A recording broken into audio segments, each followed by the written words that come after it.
पूर्णिया के सांसद पप्पू यादव ने हाल ही में बाढ़ अनुमंडल में मीडिया से खास बातचीत करते हुए जाति जनगणना के मुद्दे पर अपनी स्पष्ट राय रखी। उन्होंने कहा कि जाति जनगणना सामाजिक न्याय की दिशा में एक आवश्यक कदम है, जिससे समाज के वंचित और पिछड़े वर्गों को वास्तविक स्थिति का पता चल पाएगा। पप्पू यादव ने आरोप लगाया कि सरकार जाति जनगणना के मुद्दे पर टालमटोल कर रही है और इस महत्वपूर्ण पहल को राजनीतिक लाभ के लिए इस्तेमाल कर रही है। उन्होंने कहा कि अगर सरकार वास्तव में सामाजिक न्याय के प्रति प्रतिबद्ध है तो उसे बिना देरी किए जाति जनगणना करानी चाहिए और इसके आधार पर नीतियां बनानी चाहिए। उन्होंने यह भी कहा कि जाति जनगणना से यह स्पष्ट होगा कि कौन से वर्ग कितने पिछड़े हैं और उन्हें किस प्रकार की सहायता की आवश्यकता है। यह आंकड़े सामाजिक और आर्थिक योजनाओं के निर्माण में मददगार होंगे। पप्पू यादव ने यह आरोप लगाया कि सरकार जाति जनगणना को लेकर गंभीर नहीं है और इस मुद्दे पर केवल राजनीतिक बयानबाजी कर रही है। उन्होंने मांग की कि जाति जनगणना को जल्द से जल्द पूरा किया जाए और उसके आधार पर सामाजिक न्याय की दिशा में ठोस कदम उठाया जाए। जाति जनगणना होनी चाहिए और राहुल गांधी जी ने तो साफ शब्दों में कहा कि जो पूर्व में कुछ गलतियां हुई उसको मैं माफी मांगता हूं, लेकिन मैं दृढ़ता के साथ कह रहा हूं कि मैं आऊंगा तो जाति जनगणना कराऊंगा और जाति जनगणना करा के हम लोग ये जीत है हर उस पुरोधा की जिनकी प्रतिबद्धता ने, जिनका संकल्प ने और राहुल गांधी जी के देश में जो 140 करोड़ लोगों के बीच और लगभग 95% ओबीसी, ईबीसी, एसटी, एससी के लोगों के बीच जो उनका संकल्प था, आज वह सपना देखने को मिल रहा है। लेकिन मैं बीजेपी की सरकार से एक सवाल करूंगा, क्या ये जुमलेबाजी तो नहीं?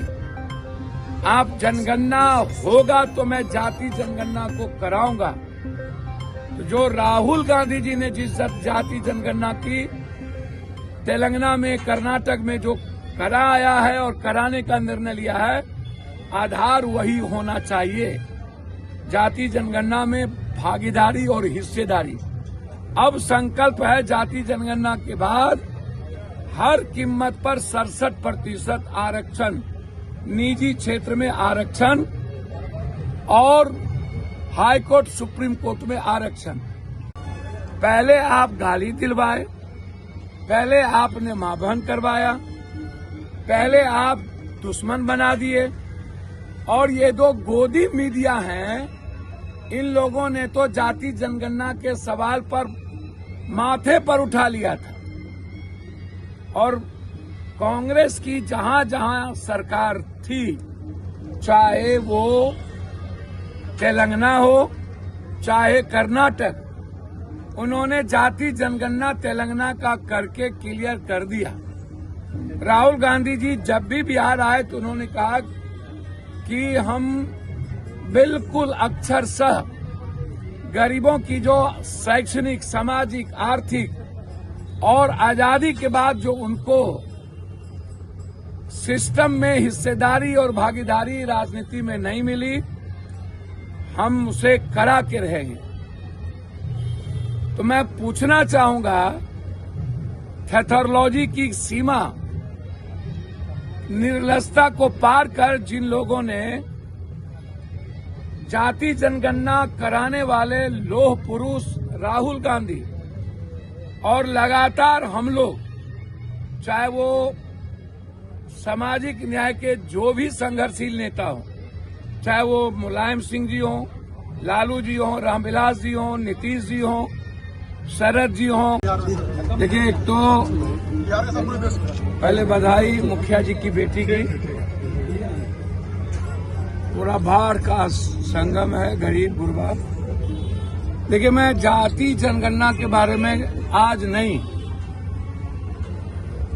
आज से 15 साल 20 साल पहले भी मैंने जाति जनगणना के बारे में सवाल उठाए थे और लगातार जाति जनगणना के सवाल पर हम लोग लड़ते रहे। राहुल गांधी जी का वो वक्तव्य याद करिए